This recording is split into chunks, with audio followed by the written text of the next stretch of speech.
வணக்கம். தமிழ் ஃபுட் கார்னர்ல வாழைக்காய் மசாலா பண்ண போறோம். இதனுடைய சுவை ரொம்ப நல்லா இருக்கும். இது சாம்பார் சாதம், ரசம், தயிர் சாதம் எல்லாத்துக்குமே சைட் டிஷ்ஷா வச்சு சாப்பிட்றதுக்கு ரொம்ப அருமையா இருக்கும். இப்போ எப்படி பண்றதுன்னு பார்க்கலாம். இது வரைக்கும் தமிழ் ஃபுட் கார்னர் சேனலை சப்ஸ்கிரைப் பண்ணாதவங்க சப்ஸ்கிரைப் பண்ணிக்கங்க. 3 மீடியம் சைஸ் வாழைக்காய் எடுத்து வச்சிருக்கேன். இதனுடைய காம்பு பகுதியையும் நுனி பகுதியையும் கட் பண்ணிட்டு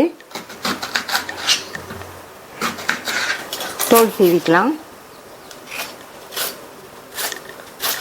தோல் சீவிட்டு இதை 2ஆ கட் பண்ணிட்டு இந்த வாழைக்காயை நம்ம நீல வாக்கில் கட் பண்ணணும்.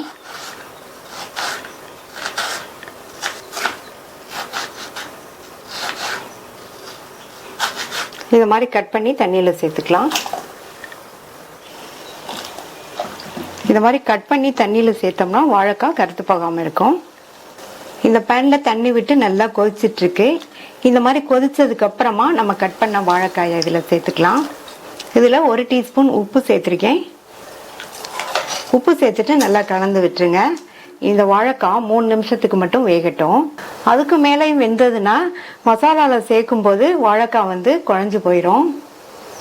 காய் வெந்துட்டு இருக்கும்போது இந்த மாதிரி கலந்து விட்டுக்கங்க. எல்லா காயுமே ஒன்று போல வெந்துடும். 3 நிமிஷம் ஆச்சு. வாழைக்காய் பாதி அளவுக்கு வெந்திருக்கு. தண்ணியை வடிச்சிட்டு இதை தனியாக ஒரு பிளேட்டுக்கு மாற்றி வச்சிடலாம்.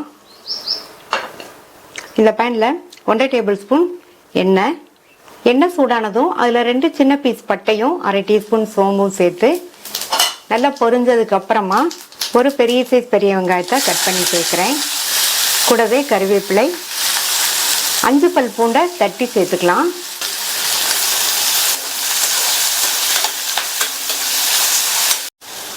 வெங்காயத்தோட கலர் லைட்டாக இந்த மாதிரி சேஞ்ச் ஆகிற வரையும் வதக்கிட்டு ஒரு பெரிய சைஸ் தக்காளியை கட் பண்ணி சேர்த்துக்கலாம். வாழைக்காய் வேக வைக்கும்போது உப்பு சேர்த்தோம். இப்போ ஒரு 1/2 டீஸ்பூன் உப்பு சேர்க்குறேன். இந்த வெங்காயம் தக்காளி நல்லா இன்னுமே வதங்கி வந்துடும். தக்காளி எல்லாம் ஓரளவு வதங்கியிருக்கு. இதில் 1/4 டீஸ்பூன் மஞ்சள் தூள், 1 டேபிள் ஸ்பூன் தனி மிளகாத்தூள், 1/2 டேபிள் ஸ்பூன் மல்லித்தூள், 1/4 டீஸ்பூன் சீரகத்தூள். இதில் கொஞ்சமாக மட்டும் தண்ணி சேர்த்து நல்லா வதக்கி விட்டுக்கங்க. சேர்த்த மசாலா தூளோட பச்சை வாசனை எல்லாம் போகிற அளவுக்கு 2 நிமிஷம் வதங்கட்டும். மசாலா தூளோட பச்சை வாசனை எல்லாம் போயிடுச்சு. இதில் ஒரு 100 ml மட்டும் தண்ணி சேர்த்துக்கலாம்.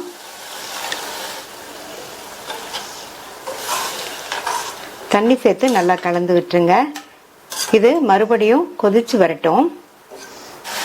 இந்த மாதிரி நல்லா கொதிச்சு வந்ததுக்கு அப்புறமா வேக வச்ச வாழைக்காயை இதில் சேர்த்துட்டு இந்த மசாலாலாம் நல்லா மிக்ஸ் பண்ணி விட்டுருங்க.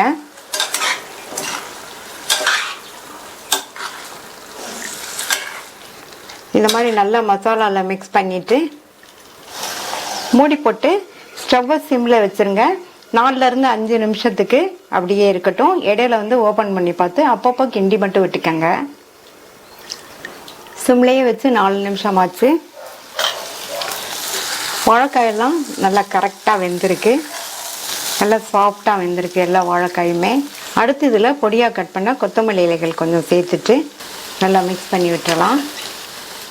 சூப்பரான டேஸ்ட்டில் வாழைக்காய் மசாலா ரெடி ஆயிடுச்சு. ட்ரை பண்ணி பார்த்துட்டு உங்கள் கமெண்ட்ஸை சொல்லுங்கள். தேங்க்யூ.